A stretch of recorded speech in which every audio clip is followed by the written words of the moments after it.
¿Qué rollo? ¿Aquí nomás uno llega y empieza o alguien va ¿Quieres a que decir te, algo? ¿Quieres que te presente? No, no, pues yo me puedo presentar, nomás preguntaba a ver si iba a haber algo ahí. Yo te presento, güey, yo te presento. No, Todos, que ya quería, güey. todos Bueno, está bien. representamos al mismo tiempo. Y con ustedes está Luis Mario. ¿Quién lo está bien guapo?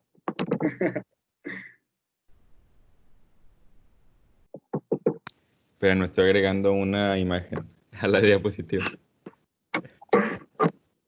No, hombre, va a estar bien perro, no, hombre.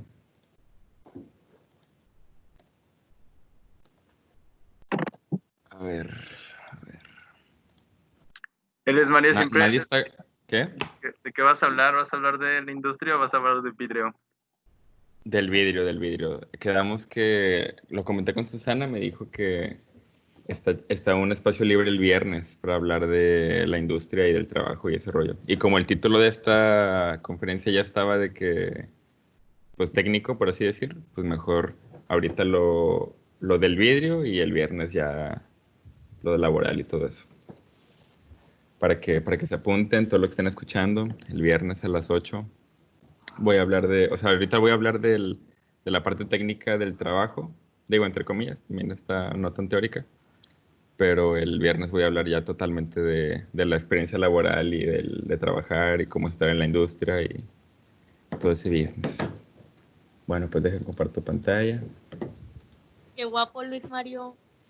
Oh, muchas gracias. Es de cuidado con el perro mi camisa, por si alguien gusta.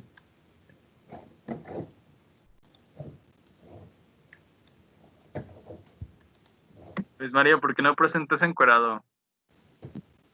Debería, ¿verdad? La verdad no me gusta usar ropa, o sea, es bien molesto. Pero a veces es pues necesario, ¿no? Bueno, no necesario, o sea, pero la gente no lo entiende, o sea, la gente es como, o sea, se resiste al cambio. ¿Que no Pero bueno. sabes que está prohibido exponer con ropa? Neta. Así que Bueno, pues miren, yo les voy a hablar de qué trabajo he estado haciendo como físico ahí en la vidriera. Estoy trabajando en una empresa que se llama Crisa, que pues es de las empresas casi fundadoras de Monterrey, junto con Cervecería. Antes era como parte de Vitro, de Grupo Vitro, pero después una empresa estadounidense que se llama Libby la compró. O sea, le compró a Vitro la filial, por así decir, de Crisa, y ahora Crisa le pertenece a Libby, que es la empresa de vidrio para mesa más grande de Estados Unidos. Y pues también tienen como sucursales fábricas, perdón, en Europa, en Asia y en Canadá. Ah, y en Estados Unidos, obviamente. Entonces, bueno, empezando con este rollo. Bueno, les voy a hablar de mi rol ahí en la empresa, las tareas que he tenido hasta el momento, qué responsabilidades tengo y los objetivos de mi puesto. Pueden hacer preguntas o comentarios en cualquier momento de lo que esté hablando. No sé cómo lo han manejado hasta ahora, pero me pueden interrumpir sin problema, ¿eh? Bueno, el objetivo, literalmente para lo que me contrataron, que fue de lo primero que me dijeron cuando llegué ahí a la empresa, fue que tenía que reducir al menos 30% las pérdidas que tienen por fractura de artículos. O sea, durante la manufactura de los artículos, muchas veces se rompen. O sea, como parte del proceso, parte de las fallas que tiene el proceso, se rompen. Y muchas de esas fracturas no saben por qué suceden. Entonces o sea, la industria vidriera, como ya se podrán imaginar, lleva muchísimos años, muchos años. Es de las industrias más viejas que existen. Pero pues en todo este tiempo ha sido bastante artesanal la manera en la que se hace el vidrio. Y con artesanal me refiero a que no ha habido realmente muchos estudios financiados por la industria como para mejorar sus procesos y que sean más eficientes y que se basen las decisiones en ciencia y en conocimiento más que en la experiencia. Hasta ahorita todo lo que logran hacer, que no es poco, pero lo que logran hacer es basado en prueba y error. Hacen un molde para hacer vidrio y lo hacen de cierto material y no jala. Dicen, hazlo de otra cosa. Y lo hacen de otra cosa hasta que jale. Y así con todo, la gran mayoría de las cosas que hacen ahí en la empresa. son artesanales en ese sentido, porque sí está bastante automatizado. Las máquinas que hacen todo el proceso de hacer el vidrio, del moldeo, son automáticas. Y nada más es de, pues, por así decir, programarlas y estar cuidando que hagan bien el trabajo. Pero, por ejemplo, bueno, ahorita les voy a explicar más. Mi rol ahí en la empresa, primero que nada fue aprender y aprender en todos los sentidos, desde los procesos de cómo hacen el vidrio, que ya es poquito de lo que les platiqué. Las personas, quienes hacen qué en la empresa, es lo primero que les va a tocar en cualquier industria a la que lleguen. Qué productos hacen y qué características tienen o deberían tener esos productos. Y lo más importante de todo, al menos desde mi punto de vista, además del producto, las máquinas. Cómo jalan las máquinas y qué efectos tiene lo que le muevas a la máquina en el producto final, ¿no? Después de aprender todo eso, ¿cómo lo hacen hoy? O sea, ¿cómo lo están haciendo? ¿Qué ecuaciones rigen esas cosas? Pues ahora sigue, perdón, ¿qué procesos hay? Así, digamos, conceptualmente hablando. Ahora sí, investigar. ¿Cuál es la ciencia detrás del funcionamiento de todas esas partes? Como lo que les mencioné de los moldes, que si ponen un molde de un fierro, si de otro fierro, si de cobre o de cualquier otra cosa, pues ahora sí, ¿cuáles son las ecuaciones que describen eso? El comportamiento del vidrio y el material y qué ecuaciones rigen pues lo que pasa ahí, ¿no? En la interfaz, por ejemplo, del vidrio con el metal. Y después de investigar eso, entendiendo también cuáles son los problemas que están teniendo ahí, pues proponer soluciones, ya una vez entendía, ahorita voy a explicar más de todo esto, nomás es el esquema general, pero proponer soluciones a esos problemas, pero basado en esa investigación o en ese conocimiento científico que hasta ahorita ellos tal vez tienen en cierto grado o en cierto sentido, pero no lo están implementando, no lo están usando de la manera, este, pues que de manera que les beneficie económicamente, ¿no? Y pues parte de ese trabajo de proponer es justamente lo que acaba de mencionar Manuel al final de su charla, que es presentar las posibles ganancias o cómo es ese trabajo, esa investigación les puede, pues sí, retribuir económicamente, porque al final de cuentas eso es lo que les importa, ¿no? A la industria lo que le interesa es hacer dinero. Entonces cualquier solución que se proponga debe estar sustentada en las posibles ganancias que se van a tener. Y al final de que se apruebe eso, o que quien tenga que estar de acuerdo esté de acuerdo, pues implementa la propuesta de solución. Y dentro de esa implementación, pues hay que ejecutarla. O sea, digo, y eso incluye desde la planeación. Y también dirigir al equipo que lo va a implementar. También es pues, estar al pendiente y supervisar que las cosas se hagan de la manera adecuada. De nada sirve que uno investigue y sepa cuál es el proceso adecuado. Si cuando lo implementen ya a la hora de la hora lo hacen, pues sí, de una manera que no es la correcta, ¿no? Que no es la adecuada. Entonces, pues todo eso es como que el rol que tengo yo ahí ahorita en Crisa. Antes no había un puesto como el mío. Mi puesto es de investigación y desarrollo, así se llama, ingeniero en investigación y desarrollo. Y antes no existía y no había nadie que hiciera eso. Entonces, literalmente ahorita mi trabajo es empezar a meter el método científico en los procesos y en sus prácticas para pues empezar a eficientar más la empresa. Hablando un poquito del vidrio como tal, no sé qué tanto sepan al respecto. Ah, bueno, también para sondear, ¿de qué semestres más o menos hay? ¿Alguien sabe ese dato? Todos son, por ejemplo, díganme quiénes son de tercero para abajo. Yo, Yo, ¿Dos? ¿Solo dos de tercero para abajo? O sea, los demás. Yo ¿O también, falta alguien? yo también soy tercero. Y yo, Ok, van cuatro. ¿Alguien más? Yo Ah, también. ok, yo sí. también. Yo Seis, también. 7, Omega. Ok, sí son la mayoría. Yo igual. Oh, Dios santo. Ok, ya son la mayoría. El vidrio es un material que se comporta de maneras medio extrañas, en el sentido de que, para empezar, es una mezcla de átomos súper compleja, o sea, y de elementos súper compleja. Tiene muchas partes. Está compuesto, por ejemplo, la mayor parte de lo que lo compone es oxígeno y silicio. Y el silicio, como, bueno, no sé si qué tan conscientes estén de eso, pero es como el carbono, que puede hacer 4 enlaces. O sea, muchos enlaces, 4 son muchos. Entonces, pues sí, o sea, el punto es que con el silicio, así como con el carbono, se pueden hacer cadenas largas, o sea, polímeros, cadenas poliméricas. Y en este caso del vidrio, bueno, por ejemplo, en el caso de la vida y del carbono, se hacen cadenas largas, y ya, ¿no? O sea, y esas son las proteínas. Pero en el caso del vidrio también se forman estas cadenas, pero también pueden tener branches, o sea, como ramificaciones, y juntarse con otras. Y sí, o sea, es una red, es una maraña, una red, muy cañona de estos polímeros basados en silicio. Y bueno, eso es lo que termina formando y haciendo al vidrio. O sea, esta maraña de muchos elementos juntos en cadenas. Y lo complejo, lo difícil también de moldear el vidrio es que es un material cuya viscosidad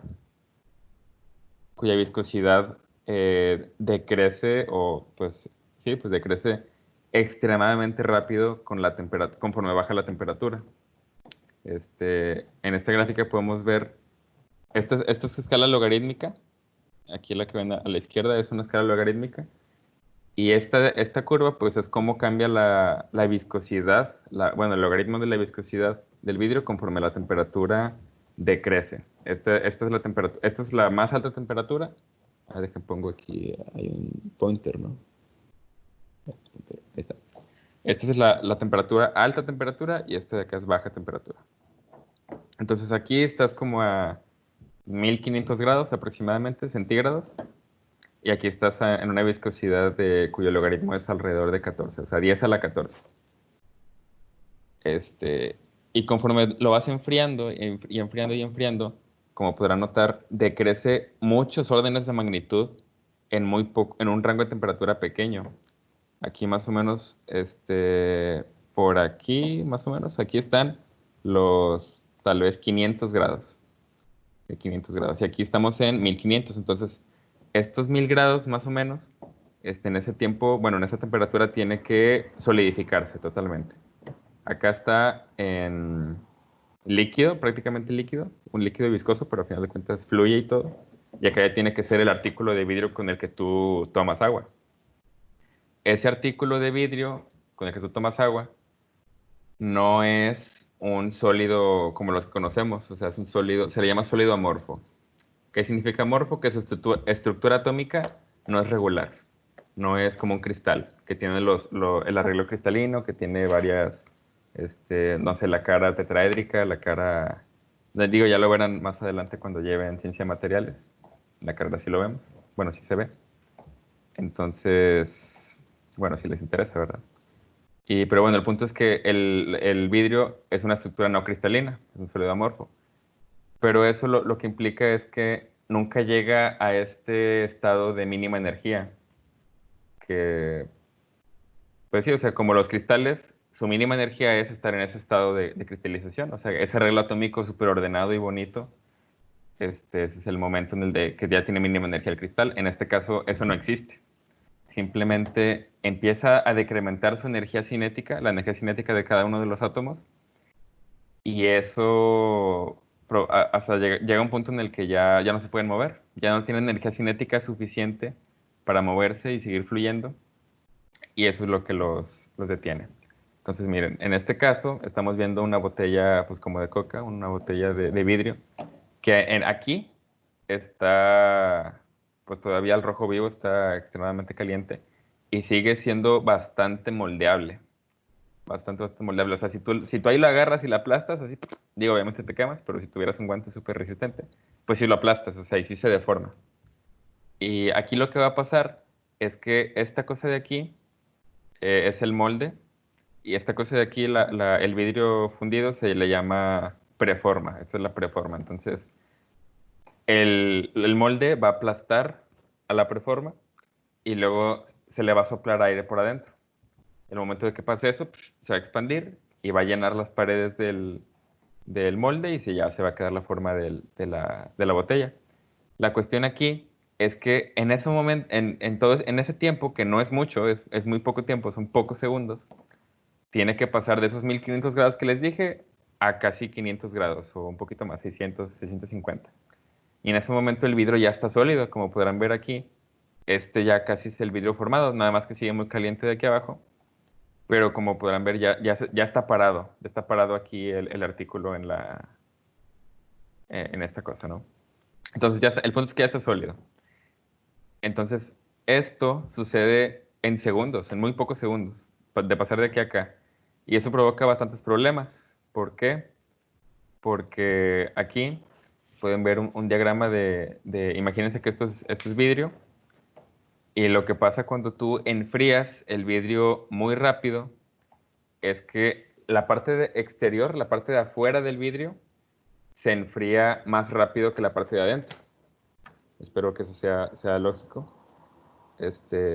Y el hecho de que se enfríe antes hace que se comprima, ¿no? La compresión de las cosas cuando se enfrían hace que, pues, la parte exterior que se enfría más rápido se comprima, pero al mismo tiempo que ya se comprimió y se enfrió, ya se quedó sólida.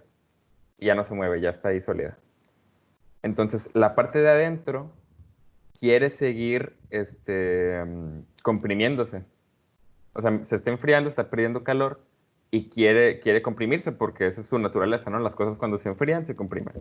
El problema es que como lo de afuera ya se comprimió, perdón, ya se solidificó, ya no le permite fluir y acomodarse con ese volumen más pequeño. Y eso provoca que se generen tensiones. Tensiones que si no se manejan de la manera adecuada, pueden hacer que el artículo se rompa. O sea, que el vidrio se rompa en general, cualquier vidrio. En este caso, este es un diagrama de vidrio, se le llama vidrio flotado, o sea, con el que hacen las ventanas. En mi caso es vidrio pues, para artículos de mesa y eso, pero pues, la idea básica es exactamente la misma.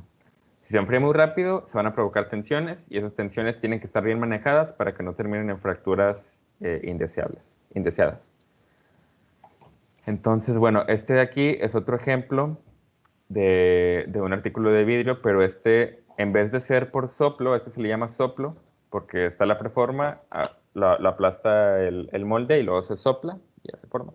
En este caso es por prensado. Entonces, está el molde abajo, llega el vidrio fundido y luego llega una prensa y lo aplasta y pues se prensa, ¿no? Y ya se forma el artículo. Y ahí es algo muy similar, o sea, también la temperatura decrece muy rápidamente y por lo tanto la viscosidad y por lo tanto se solidifica y por lo tanto se generan tensiones. Es exactamente lo mismo. Y bueno, parte de lo que lo provoca, estos de aquí son diagramas, esquemas de viscoelasticidad. ¿Qué es la viscoelasticidad? Imagínense el agua, imagínense la miel.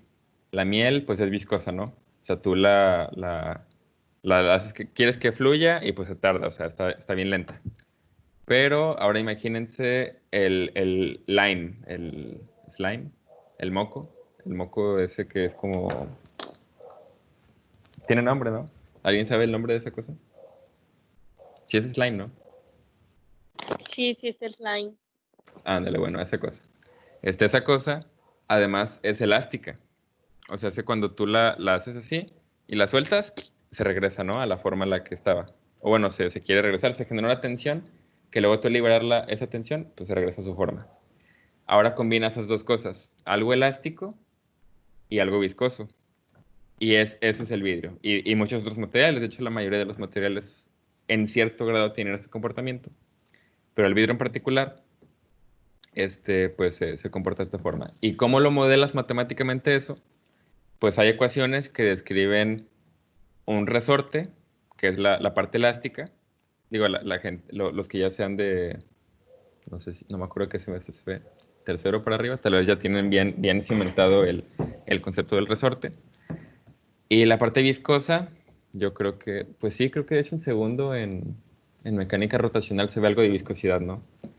En las ecuaciones de Bernoulli se ve la viscosidad del aire ahí para varias cosas. Entonces, bueno, ese mismo concepto de viscosidad, qué tanto fluye o no fluye algo, pues eso mismo se usa aquí. Tú lo que haces es imaginarte un bote en el que tienes algo viscoso y le pones una bolita dentro, ¿no? Y esa bola la unes a un resorte. Y ese resorte, pues es la parte elástica y esta es la parte viscosa. Entonces tú, al jalar el resorte para arriba, se genera una fuerza pues, contraria a tu movimiento, o sea, tú lo jalas y esta fuerza te quiere jalar para atrás por el resorte. Pero, al mismo tiempo, lo viscoso se empieza a mover y empieza a decrementar poco a poco esa tensión que había por el resorte, ¿no? Y pues ese es uno de los modelos que manejan para matemáticamente simular la viscoelasticidad. Y este de acá es otro. En vez de que sea en paralelo, pues, también lo puedes ver en serie. Un resorte del lado izquierdo y una cosa viscosa del lado derecho. Y es un comportamiento distinto, las soluciones de esas ecuaciones diferenciales son distintas y pues el comportamiento al final es distinto.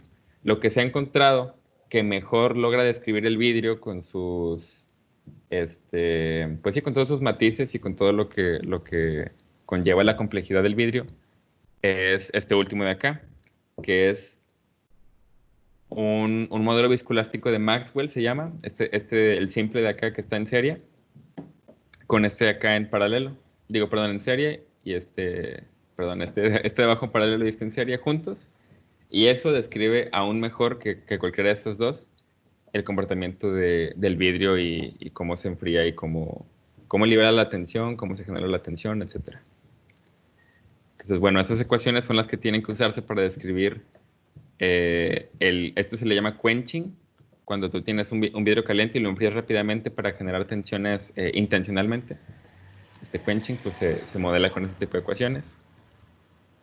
Y pues también les quería mostrar algunas ecuaciones de las que he ido redactando o he ido, pues conforme a la investigación, ha ido avanzando y describiendo este pequeño como paper de recopilación, más o menos.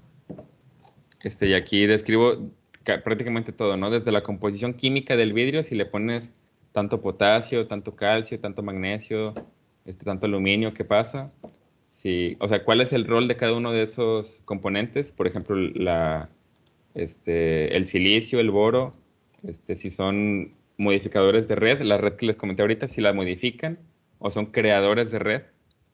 Eso es algo importante a tomar en cuenta ahí. Esto solo se los comento para que entiendan como que la complejidad y lo que tiene que ser un físico para aprender y entender lo que está pasando y cómo atacar los problemas. En general, hay varias propiedades importantes, como una de ellas es la tensión superficial y la energía de superficie del vidrio, que depende pues, de qué componentes estén ahí haciendo un rol, ¿no? Por ejemplo, se podrán imaginar que la tensión superficial del vidrio depende de si en la superficie, qué enlaces se están formando ahí. Si hay muchos oxígenos ligados a muchos boros, pues puede que dependa más de la fuerza del enlace entre el boro y el oxígeno, lo que te genera esa tensión superficial. Y si hay más silicio y oxígeno, pues es más esa contribución, ¿no?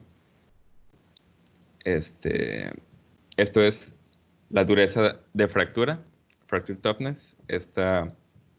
También tienes que conocer y entender la tensión superficial y cómo ella, pues sí, o sea, qué rol es el que juega en una fractura, o sea, conforme tú estás rompiendo el vidrio, cómo esa tensión juega un rol, pues a favor y en contra de que siga propagándose esa fractura, ¿no? Y eso es parte de lo que se describe en estas ecuaciones.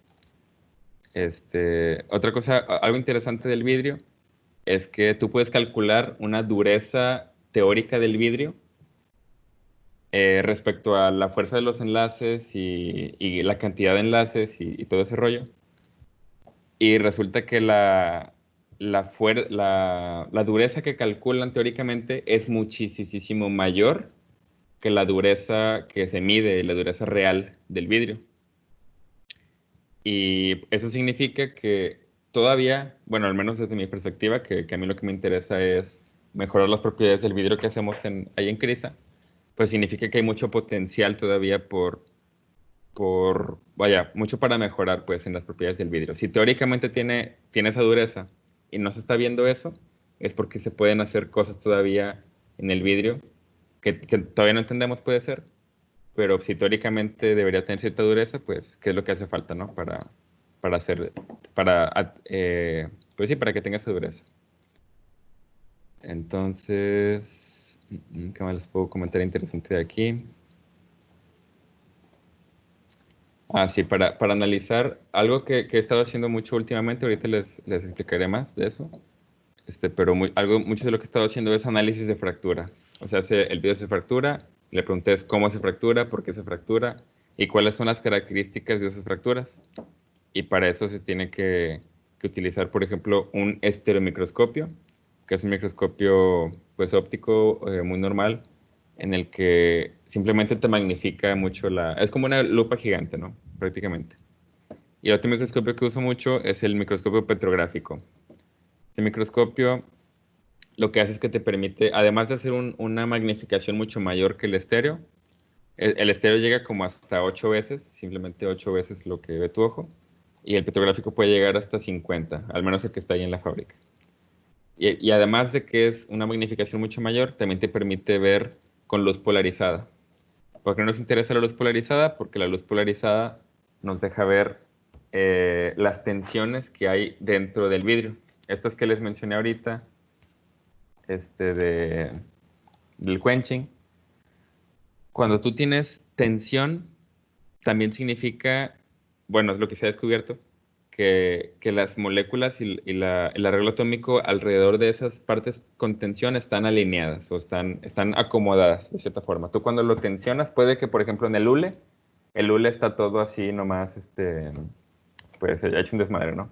Una maraña de polímeros. Pero tú cuando lo estiras, se empieza a acomodar esas moléculas, se alinean. Y ese alineamiento, al menos cuando estás viendo vidrio o plástico transparente o cualquier cosa transparente, se traduce en birrefringencia. La birrefringencia es que la luz no simplemente atraviesa y ya, como en el vidrio. O sea, el vidrio lo ideal es que la luz visible simplemente pase y listo. Pero cuando hay birrefringencia, o sea, también, pues en el caso de la tensión, cuando hay tensión, se ve un patrón de que la luz está difractando, se está yendo por otros lados que no debería ser. Y eso se logra ver en el microscopio. Y eso es parte de lo que se usa para analizar si alrededor de las fracturas hay tensión, si algunas partes están tensionadas y otras no. Por ejemplo, si también una parte cristaliza, porque el vidrio, si no lo enfrías al rate adecuado, también puede cristalizar. Y eso también genera birrefringencia. Ese arreglo cristalino, que obviamente están los átomos acomodados, pues también genera eso de que la luz pues, se difracte y se vaya por otro lado. Algo también muy importante es la fractura, o bueno, la propagación de fracturas por corrosión. Esto significa que, por ejemplo, puede suceder una fractura pequeñita, muy, muy, muy chiquita en el vidrio, pero si no se propaga, no pasa nada. No nos importa que suceda esa fractura ahí chiquitita al principio del proceso, porque después se puede arreglar en otra parte del proceso. El problema es si esa fractura se propaga y empieza a crecer y termina en una fractura de todo el artículo. Y eso, hay ecuaciones que describen cómo la humedad del aire, pues tiene un efecto en esa propagación, la acelera. Cuando hay agua en el aire, se acelera esa velocidad con la que se propaga la fractura. Entonces, es algo de lo que tengo que proponer yo en el corto o mediano plazo ahí en la fábrica, de implementar que los enfriadores de aire que tenemos para los artículos tengan aire seco. O sea, ponerle filtros o hacer algo ahí, comprar un aparato que nos pueda secar el aire para evitar que se propaguen esas fracturas y poder que en otra parte del proceso se arreglen. De aquí son las ecuaciones bueno, una de las ecuaciones que describe la tensión que se siente alrededor de una fractura. En este caso la modelan como un óvalo, pero un óvalo que, pues ya en el límite, si tú lo alargas mucho y lo haces muy chato, pues se hace una fractura, ¿no? Vaya, se hace una línea delgada que pues ya viéndolo en el contexto del vidrio, pues es una fractura. Y con eso analizan cómo es la tensión en esas partes, en la parte, en los puntos A. ¿Qué tensión hay ahí? Si la tensión ahí es menor que la que resiste el vidrio, o sea, la tensión de fractura del vidrio, no se va a propagar la fractura. Y si es mayor, pues sí se va a propagar, ¿no? En caso de que no haya agua en el aire. Pero como ya sabemos, en el caso, bueno, como ya les dije, pues, en el caso de que haya agua en el aire, las fracturas se pueden propagar más fácilmente y no necesariamente necesitas que esté superando la tensión en esa parte de la fractura para que se propague. Entonces eso es algo que nos interesa ahí en la empresa también.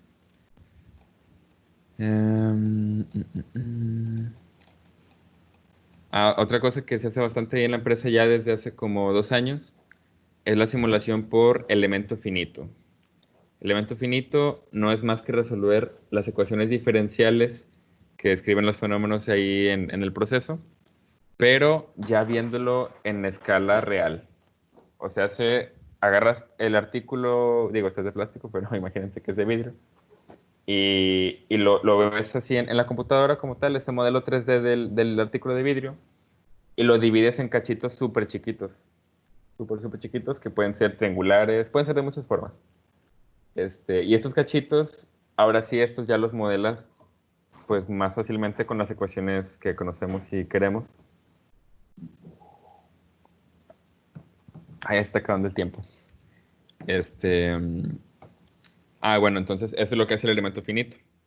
Dividir tu problema gigantesco, que es un artículo de vidrio súper complejo con muchas figuritas y con muchas zonas extrañas que si lo quieres resolver analíticamente, pues está muy cañón, si no es que imposible. Y ya, pues el hecho de dividir esa cosa por ejemplo, en cubos, lo divides eso en cubos y triángulos, y eso ya te genera, vaya, esas ecuaciones ya las puedes resolver. Y básicamente eso es lo que hace el elemento finito. Y para esto lo que más se simula es los moldes y los pistones. Los pistones son con los que pues haces la forma de adentro del vidrio y el molde es la parte de afuera. Entonces, bueno, eso es lo que más se simula ahí con el elemento finito. ¿Qué más? Pues ya, bueno, creo que eso es en general todo lo técnico que es lo que he tenido que estar investigando. Tengo un documento en el que pongo también algunas de las ecuaciones importantes de la generación de tensión. Esto es de la velocidad de enfriamiento,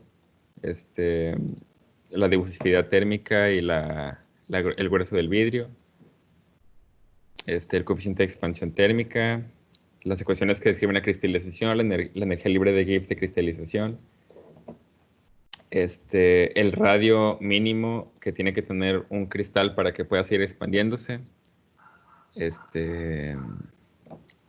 gradiente de temperatura que tiene que haber idealmente, pues todo lo que tiene que ver con la viscosidad, la acción térmica ya la dije, el choque térmico, que pues como se podrán imaginar tiene que ver ahí varias cosas, sobre todo la temperatura y cómo se difunde esta en el artículo. La conductividad térmica, propiedades mecánicas. Son muchas cosas que hay que analizar y que hay que tener en cuenta, saber las ecuaciones, entender cómo funcionan y qué es lo que describen para poder desmenuzar los problemas y poder desmenuzar las preguntas. O sea, la pregunta puede ser en algún momento, ¿por qué se rompe? Bueno, pues hay que ver qué ecuaciones describen todo el proceso y cómo está pasando, cómo está sucediendo todo durante el proceso. Eso es lo que les decía de propagación de fracturas. Y pues ya, creo que ya me super extendí de más. Hay una disculpa a todos los presentes. ¿Tienen preguntas? Digo, igual yo me puedo quedar un ratito más, yo no tengo problema. Yo tengo una pregunta, Luis Mario. ¿Sí? ¿Qué haces con las imágenes o con los datos que obtienes de los microscopios que mencionaste? Sí, pues ahorita el objetivo de esa... Ay, Dios. Ahí está. El objetivo de esa parte del proyecto, que es analizar las fracturas, es entender qué forma tienen, cuáles son sus características, y empezar a ligar esas características y esas fracturas con cuestiones del proceso. O sea, si es algo de temperaturas, si es algo de la presión de la prensa, si es algo del pulido de los pistones y del molde. ¿Y por qué es importante eso? Porque ahorita, a mí me dieron cuando llegué una estadística, ¿no? De que, estos son los defectos que tenemos y estos son los más costosos. Me dijeron, se rompe un chorro el vidrio por esta razón, entonces queremos que arregles esta razón por la que se rompe el vidrio. Y yo les dije de que, bueno, o sea, ok, o sea, chido que pienses que eso es, o sea, o bueno, vaya, gracias por darnos información, no sé, pero yo necesito tener bien documentado eso, ¿no? O sea, la parte de la observación en el método científico, pues, ya saben, es muy importante, es pues la base de todo. Entonces yo les dije, bueno, enséñenme cómo es que saben que esa es la razón y que quieren que eso se arregle.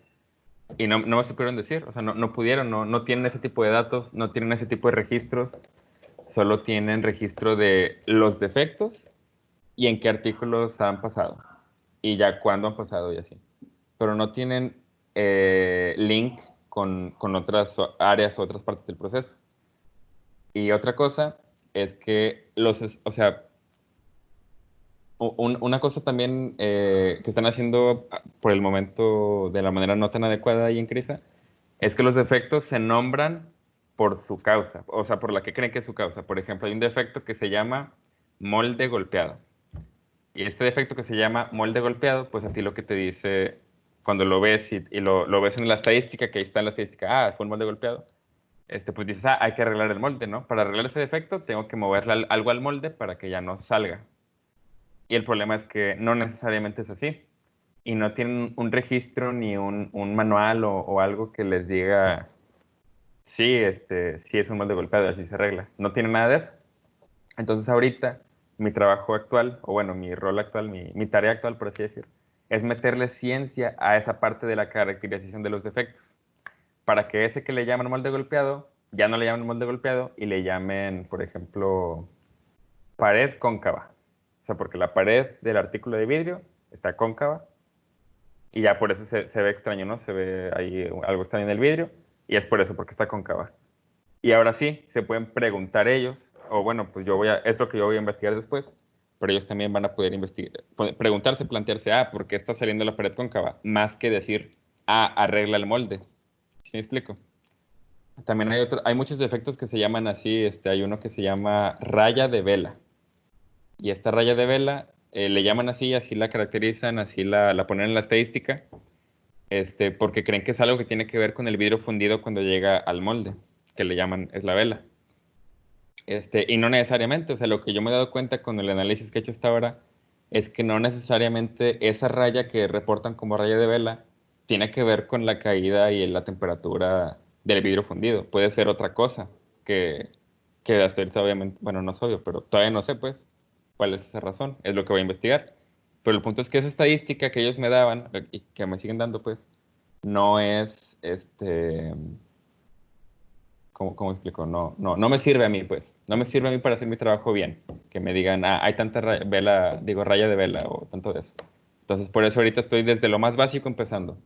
Que caractericen bien, que caractericen de manera adecuada para tener una estadística real de lo que se está viendo en producción y poder ahora sí investigar el defecto que más nos esté pegando en los costos de producción. Y ya por eso estoy con los microscopios y esa es la información que me va a dar los microscopios. ¿Sí contesté tu pregunta o me quedé muy general? Sí me contestaste la pregunta, pero me surgiste otra, o sea, me Dale, hiciste dale. otra. Bueno, ya que tienes como que la idea de cuál es el problema, la investigación o el motivo que tú quieres encontrar, me interesa ese proceso porque es como, pues algo muy, muy aplicado, algo que es muy útil y que creo que nos puede servir porque, bueno, las, las ecuaciones que mostraste, pues son ecuaciones que van, como dices, desde a lo mejor materias de tercer grado, de tercer semestre hasta pues, semestres más avanzados y que vemos que se están aplicando pues a tu trabajo. O sea, Sí. ¿cómo vas a encontrar este problema? ¿Vas en realidad a usar esas ecuaciones para modelar algo, para encontrar algo con eso? ¿O vas a seguir otro sistema, otro método más empírico, más de puro dato, en lugar de usar ecuaciones o algo así? Ajá, no? No, qué buena pregunta, qué bueno que le hiciste. Ahorita la intención literalmente es empezar de cero en cuanto a la ciencia y el método científico en CRISA porque no hay prácticamente nada de eso. Y es todo, o sea, todo lo que mencionaste tiene que hacerse, sea ahorita o sea después, pero va a hacerse. Modelado matemático, utilizar datos, y otra cosa que no mencionaste, pero que es parte fundamental de lo que tenemos que saber hacer los físicos, es experimentación. O sea, todas esas ecuaciones se pueden utilizar para crear un aparato o un experimento, hacer un diseño de un experimento que te pueda decir si cierta cosa pasa por lo que tú crees que pasa o no. O sea, tú tienes una hipótesis de que, la raya de vela viene de que, o bueno, ese defecto que le llaman raya de vela, viene de la caída del molde, perdón, del vidrio fundido y por eso, ¿no? Entonces, pues voy a hacer un experimento en el que pase eso y a ver si puedo reproducir ese defecto, a ver si puedo reproducir lo que está pasando en la producción. Entonces, lo que se tiene que hacer ahí es, sabiendo cómo se comportan las ecuaciones y sabiendo, o bueno, y también teniendo conocimiento de cosas experimentales, pues decir, pues voy a hacer una máquina que sea algo parecido a lo que pasa en la prensa, algo que pasa en la producción, pero en el que yo pueda caracterizar, bueno, no creo que no se dice caracterizar, medir y controlar las variables más importantes. Por ejemplo, pues la temperatura del vidrio fundido, la temperatura del pistón y del molde, la composición química del vidrio, cómo cae la vela, si quieres que caiga el vidrio fundido como bolita, si quieres que caiga como un chorizo y luego que se doble. Todas esas variables, pues puedes empezar a experimentar con ellas para, vaya, o sea, literalmente con las manos, así, para ver si lo que creen que es o lo que creemos que es la hipótesis, pues comprobarlo. Pero para diseñar ese aparato o diseñar ese experimento, pues tienes que conocer bien cómo funcionan las ecuaciones y es donde se relaciona. Y después, cómo se va a implementar o a juntar la parte de los datos, ya va a ser en la parte de la implementación de la solución que se encuentra a partir de las ecuaciones y los experimentos. Voy a decir, pues sí, vamos a implementar esta solución. Y los datos arrojados por el análisis de la producción y qué tantos efectos salen en la producción, me van a decir si realmente era eso o no. Si se disminuye en tal porcentaje la aparición o la ocurrencia de ese defecto, pues me va a decir, pues sí vas bien, ¿no? Esa era la razón y esa era la manera de solucionarlo. Y tu hipótesis era correcta, ¿no? Y si no, pues no, o sea, se descarta y se van a intentar otras cosas, ¿no? Pero creo que contestando muy concretamente a tu pregunta, ¿dónde se usarían las ecuaciones? Esas ecuaciones en la generación o en la creación de este aparato, este experimento. Así como tuvimos que primero entender las ecuaciones de Bernoulli para generar nuestro experimento del tubo en el que pues había flujo y querías, no creo que sea ese experimento, pero pues tienes que saber las ecuaciones primero antes de generar el experimento para saber qué medir. Literalmente tienes que saber qué medir para poder meterlo en el modelo y decir, pues sí estoy haciendo bien el experimento o no. Yo podría hacer el experimento así, pelón, sin ecuaciones, y tal vez saliera algo de conocimiento, ¿no? O algo que pudiera ayudar al proceso. Pero teniendo ecuaciones entiendes mucho mejor lo que está sucediendo y puedes hacer un experimento más complejo, un experimento más robusto y sustentarlo con ecuaciones más, pues igual, más robustas. ¿Me expliqué o divagué un chorro? No, muy bien, sí, contestaste muy bien la pregunta, gracias. Va.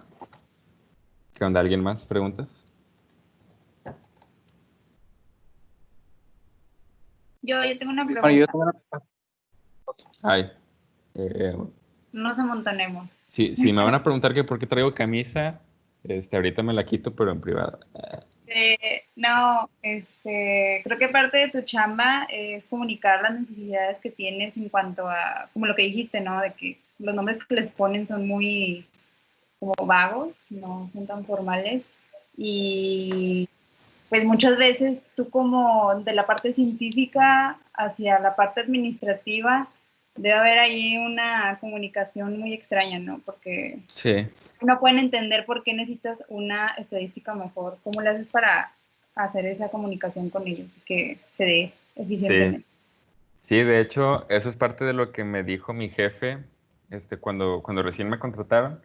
Mi jefe directo me dijo que gran parte de mi chamba iba a ser eso, o sea, la comunicación ya fuera con la gente de los procesos, o sea, los operarios que están trabajando con las máquinas, y también hacia el otro lado, ¿no? Con la gente de administración y la gente que da los recursos y da el sí o los no a los proyectos. Entonces, ¿que cómo lo hago? Pues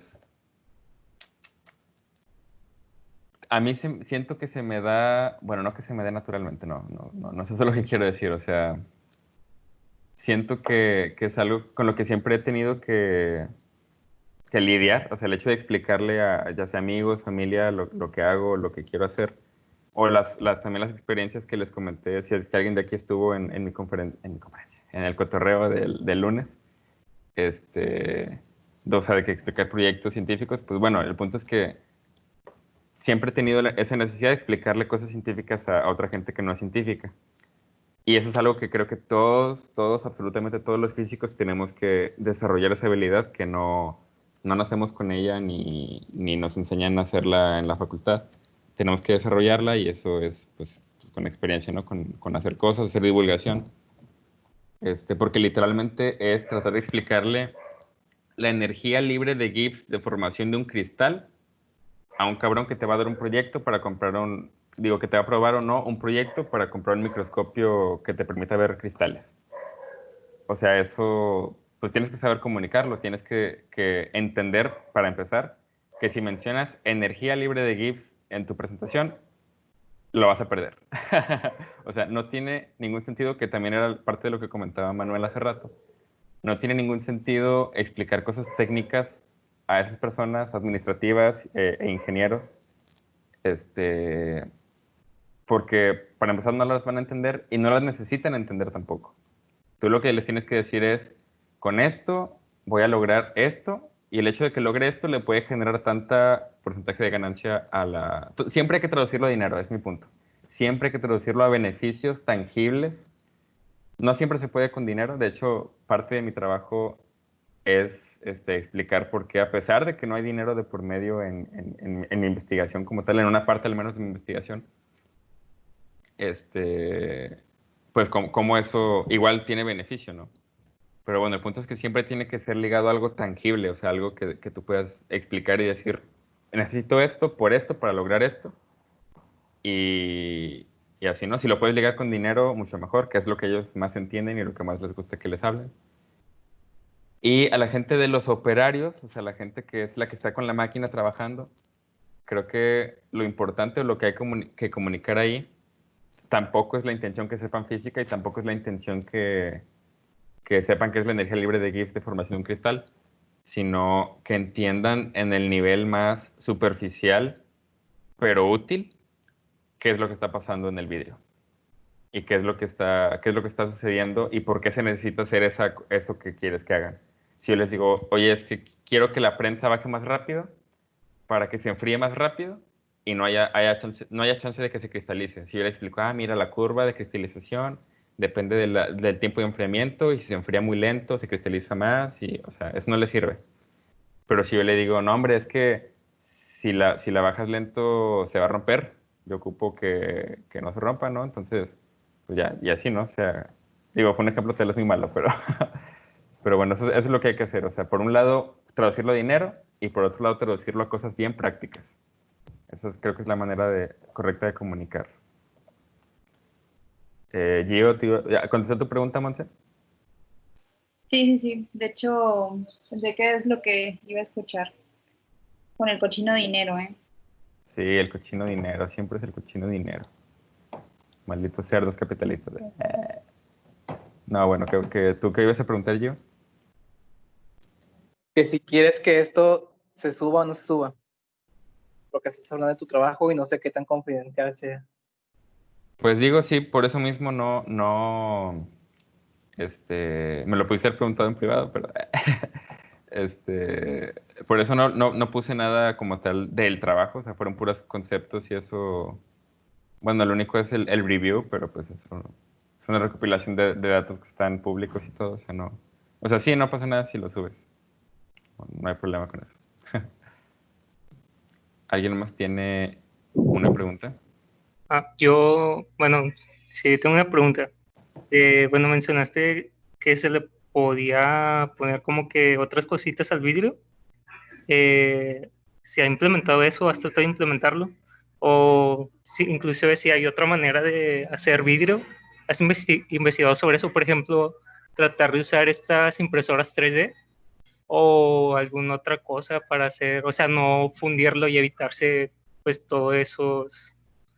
eh, todo eso que se genera que al final es una pérdida de dinero. Sí, sí, fíjate que hay demasiadas, no acabaría de contarles todas las cosas que se pueden hacer para mejorar los procesos en Crisa en la escala más grande y más general. Pero ahorita, ya hablándonos de nuevo, bien prácticos y bien particularizado ahorita la situación, ellos tienen hornos para fundir vidrio gigantescos de muchísimas toneladas de vidrio fundido que les rinden, por así decir, igual por poner un ejemplo, 3 o 5 años. Perdón, 3 o 5 años. Y después de ese tiempo tienes que cambiarlo. O sea, literalmente casi casi que quitarlo y poner otro nuevo. O sea, otro horno. Entonces, ahorita todavía le quedan 2 años y medio, más o menos, a los hornos que están ahí trabajando. Y hay que sacarles el provecho al máximo, ¿no? Entonces, ahorita no es opción, ni siquiera considerarían esta gente administrativa de Crisa, comprar, o bueno, cambiar la manera de hacer vidrio, ¿no? Así muy radical. Ni siquiera la parte que prensa, o sea, he hablado con compañeros ahí en la fábrica. No, ¿sabes qué? Yo, si no la subas. O bueno, al menos esta parte no. Pero bueno, el brazo de la prensa, si se cambiara por otro tipo de brazo de prensa, sería mucho mejor y tendría muchos beneficios. Pero es una inversión más o menos fuerte de dinero. Y dicen, no, pues ya invertimos en este brazo. O sea, sácale jugo a este brazo, haz que mejore ese brazo en particular. Y ya, ¿no? O sea, eso es algo con lo que si se meten a la industria, así como yo en un puesto así como de investigación y de implementación de mejoras y de innovación, se van a topar mucho con eso, ¿no? Como que es que sí, o sea, tal vez este otro proceso o esta otra manera de hacerlo sea mucho mejor, pero no hay dinero para hacerlo, entonces esto que ya tenemos, optimízalo. Y está bien molesto a veces eso, ¿no? Porque dices, güey, o sea, si quitas eso y pones otra cosa mejor, te ahorras muchos problemas. O sea, yo no quiero estar optimizando algo que ya sé de antemano que no jala bien. Pero así es, o sea, y así va a ser en muchas áreas, en muchas cosas. Incluso tú, Gio, me imagino cosas de código, cosas de programación, que en alguna empresa, si es que trabajas en alguna vez, que tú sepas y digas de que no, si cambiamos este lenguaje, va a ser mejor, ¿no? Todo va a ser más rápido. La gente puede que te diga que, güey, sí, pero pues, ¿cuánto nos vamos a tardar? ¿Cuánta gente tenemos que contratar para cambiar y migrar todo el código a otro lenguaje? Entonces, no, haz que jale chido en este lenguaje. Y lo mismo está pasando aquí, o sea, y así va a seguir pasando al menos algunos años. No sé cuánto tiempo voy a estar en Crisa, pero no creo que me toque cambiar la manera de hacer video. Por ejemplo, eso que mencionaste, impresión 3D, estaría súper chido, pero creo que incluso esa industria sigue muy bebé. Si hay impresión 3D de vidrio, y tienen un horno chiquito arriba de la impresora y lo funden y se va imprimiendo, va de lo que va. Y está bonito y está chido ese proceso, pero pues no es algo que esté en los planes de Crisa ni en el corto ni en el mediano plazo y en el largo lo dudo. Pero quién sabe, ¿no? O sea, soy el primer contratado en investigación y desarrollo en la fábrica, ¿no? En todo Libia probablemente, o sea, en todas las sucursales de Libia en el mundo. Puede que sea el primero que tiene este tipo de puesto ahí. Entonces, pues va a depender de cómo me desempeñe y los resultados que dé, si van a seguir invirtiendo en investigación e innovación o no. Entonces, pues hay que hacer un buen trabajo ahí para que en un futuro sí pueda con argumentos yo o quien sea que me siga de mí, pues, en ese puesto, pues pueda llegar y decir, ¿sabes qué? Hay que imprimir 3D el vidrio, ¿no? Ya no hay que hacerlo de esta forma. Ok, gracias. Sí. ¿Qué onda? ¿Alguien más tiene una pregunta?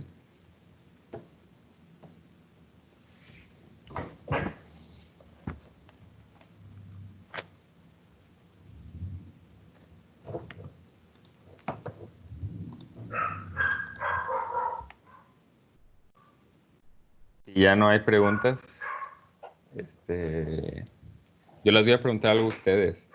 ¿Quiénes de ustedes ya tienen planeado o considerado fuertemente ir a la industria? O sea, no dedicarse a la investigación, no hacer maestría recién saliendo de la carrera, sino que ya tengan como que la idea o el deseo de que lo primero que quieren hacer después de salir de la carrera es trabajar un tiempo en la industria. Aunque después su plan sea maestría, doctorado, como es mi plan. ¿Alguien de ustedes está en esa situación que quiera entrar a la industria saliendo de la carrera? Yo tengo esa inquietud. Ya. Me gusta mucho la idea de agarrar un poco de experiencia en el área industrial, igual y no necesariamente en materiales, me gusta más el área de ciencia de datos o como dices, del dinero, econofísica, Simón. o así ya pues, aplicado a la industria directamente. Sí, de hecho, qué bueno que lo mencionas. Casi se me pasa decir esto. Ya se extendió un chingo la plática, perdón. Pero llegó el cotorreo. Pero algo que se viene bien fuerte, que tiene mucho que ver, o sea, que puede tener mucho que ver si queremos, con física, ciencia de datos, programación, o sea, inteligencia artificial y todo lo manufacturero y todo lo de la industria, es pues la industria 4.0 y el control eficiente de procesos, el control eficiente y automatizado de procesos. Algo ahí en Crisa que yo quiero, que es mi deseo neta implementar, porque estoy muy seguro de que va a ser una muy buena implementación, es cámaras que logren detectar defectos en la fabricación sin que tenga que haber una persona, sin que tenga que haber una persona viéndolas. Porque ahorita lo que pasa es que hay alguien que va cada hora a sacar cierta cantidad de muestras y las ve y dice, no están defectuosas, o sí están defectuosas. Y ya lo registra y ya.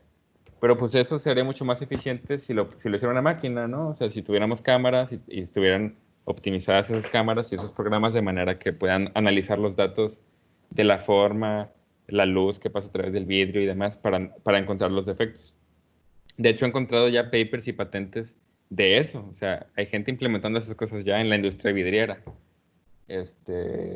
Bueno, mi punto aquí es que nosotros como físicos, que a la mayoría, no digo que todos, pero a muchos se nos da también la programación. Y siento que esas dos juntas son un boom súper cabrón para lo que viene. O sea, lo que sigue es la industria 4.0, pero pues ya fusionada con la industria actual y ya como que viendo hacia lo que sigue, ¿no? Y mucho de esto, de nuevo, es la parte de control, la parte de visualización y análisis de datos estadísticos y no estadísticos del proceso de manufactura de lo que sea. Pueden ser telas, pueden ser carros, puede ser, pues en este caso, vidrio, cosas de plástico, cosas de biotecnología como cerveza, no sé.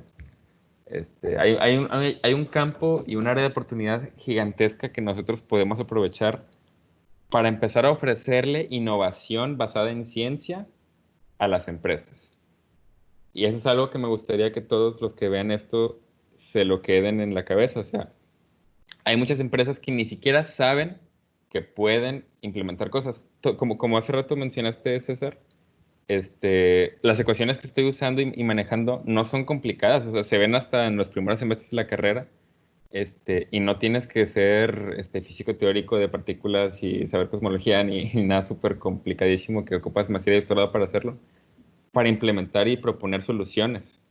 Entonces creo que eso es algo que vale bastante la pena que empecemos a considerar como científicos que somos y entender y estar conscientes de la enorme área de oportunidad que existe en la industria respecto a la ciencia y el conocimiento, pues que no hay, que simplemente ahorita no hay y que nosotros tenemos y que nomás falta hacer el match, literal. O sea, a mí de pura chiripa, ya les contaré el viernes cómo fue que llegué a Crisa, pero yo de pura casualidad, digamos, llegué a Crisa, por mi jefe que está medio, o sea, tiene una visión muy, muy a futuro y muy científica, o sea, está chida. Y ya por eso llegué. Pero otras empresas, o sea, incluso Crisa mismo, si no hubiera estado mi jefe ahí, estaría necesitadísima de alguien con un puesto como el mío, o sea, de innovación y desarrollo, digo, investigación y desarrollo e innovación, y no lo sabrían. Y nosotros podríamos fácilmente llegar y tocar la puerta y decir, oigan, yo tengo este conocimiento y tengo estas habilidades y esto es lo que ofrezco, ¿no? Entonces, sí, bueno, nomás para que lo tengan en mente, lo tengan en cuenta. Aprendan a programar si no saben. Va a ser bastante útil en los años que se vienen. Y creo que ya. Había una pregunta de por medio que no contesté, ¿no, verdad? Ah, no, yo pregunté algo, ya me acuerdo. ¿Alguien más quiere irse a la industria? Considérenla, chavos. Neta, considérenla. Porque, o sea, la academia está muy chida. O sea, neta, sí está chido. Pero están disminuyendo las becas. Pues ya ven cómo está la 4T con la investigación. Son tiempos difíciles para nosotros, los científicos. Y pues tampoco pierdan nunca la vista en el emprendimiento, como hablé el lunes. Y pues ya creo que ya es momento de cerrarla y me super extendí un chorro ahí, hay una disculpota. Pero bueno, si ya no hay preguntas, ya voy a colgar. Ok, voy a colgar la de 3. No.